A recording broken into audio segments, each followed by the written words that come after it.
पूर्ण महाराष्ट्रामध्ये सर्व ठिकाणी पूरजन्य अशी परिस्थिती जवळजवळ 6 जिल्ह्यांमध्ये आहे। सर्व ठिकाणी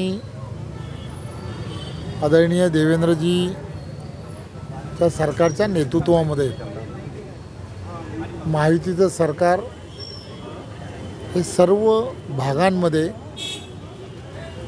तिथल्या असणाऱ्या अधिकारी वर्गांना त्या ठिकाणी काय नुकसान भरपाई झालेली आहे याची पाहणी करून तिथल्या असणाऱ्या पूरग्रस्त नागरिकांना आवश्यक असणारी सर्व मदत करण्याचं ठरवलेलं आहे। त्यामुळे सरकार मायबाप म्हणून पूर्ण तिथल्या असणाऱ्या नागरिकांच्या शेतकऱ्यांच्या पाठीशी खंबीरपणे उभा आहे। 10 दिवसाच्या आत झालेल्या नुकसान भरपाईचे पैसेसुद्धा हे त्यांच्या अकाउंटवरती जातील असं आश्वासनही सरकारच्या माध्यमातून करण्यात आलेलं आहे। सर्व भारतीय जनता पार्टीच्या खासदार आणि आमदारांनी 1 महिन्याचं पूर्णच्या पूर्ण वेतन जे आहे ते वेतन हे या ज्या आपत्ताग्रस्त आहेत त्यांना देण्याचं ठरवलेलं आहे। त्यामुळे सरकार 100% या सगळ्या ज्यांना या पुराच्या पाण्याचा आणि तिथे झालेलं नुकसान झालेलं आहे त्या सगळ्यांच्या पाठीशी सरकार हे 100% त्यांच्या पाठीशी आहे। वडट्टीवार यांनी 6 महिन्याचं वेतन हे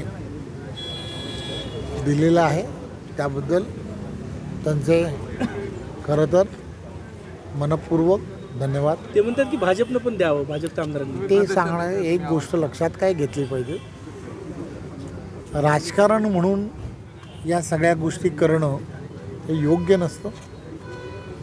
आपल्याला कदाचित याची कल्पना असते, ग्रामीण भागामधील असणारा लोकप्रतिनिधी हा लोकप्रतिनिधी यांना हे वेतन जे मिळत असतं ते वेतन त्यांच्या प्रवास भत्ते वगैरे यासाठी मिळत असतं।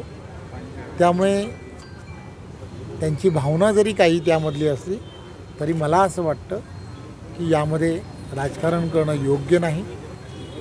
आम्ही बरेच वर्ष पाहिलं आहे की काही लोकप्रतिनिधी हे गडगंज पैसे असतात, परंतु काही लोकप्रतिनिधी जे आहेत ते ग्रामीण भागामध्ये काम करणारे की ज्यांना या सगळ्या विषयासाठी प्रवास भत्ता आणि या सगळ्या विषयासाठी प्रचंड व्यवस्था ही स्वतःला उभी करायची असते।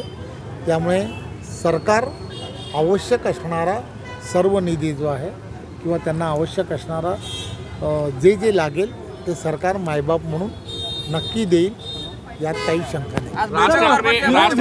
सर, विरोधक जे आहेत यावेळेस सरकार बांधावर होतं दुसऱ्या दिवशी पुराच्या, विरोधक घरी बसून बहुतांश विरोधक टीका करतायत, विरोधकांनी दबाव निर्माण करायला पाहिजे, परंतु ते कुठेतरी नुकसान भरपाईची पाहणी करताना दिसत नाही। मग काँग्रेसचे प्रदेशाध्यक्ष असो किंवा इतर नेते असो, एक गोष्ट लक्षात काय घेतली पाहिजे, संपूर्ण महाराष्ट्रामधली असणारी परिस्थिती लक्षात घेता आदरणीय देवेंद्रजी असतील, आदरणीय शिंदेसाहेब असतील, आदरणीय अजितदादा असतील आणि सर्व मंत्री असतील आणि सर्व लोकप्रतिनिधी हे ज्या ठिकाणी पूरग्रस्त परिस्थिती आहे त्या ठिकाणी स्वतः जाऊन तिकडच्या असणाऱ्या नागरिकांना मदत करण्याचं काम करत आहेत। खरं तर या सगळ्या विषयांमध्ये कोणावरती अशी आपत्ती येऊ नये ही खरं तर धारणा प्रत्येकाची असली पाहिजे आणि त्यामुळे सरकार म्हणून जे आवश्यक आहे आणि नागरिक म्हणूनसुद्धा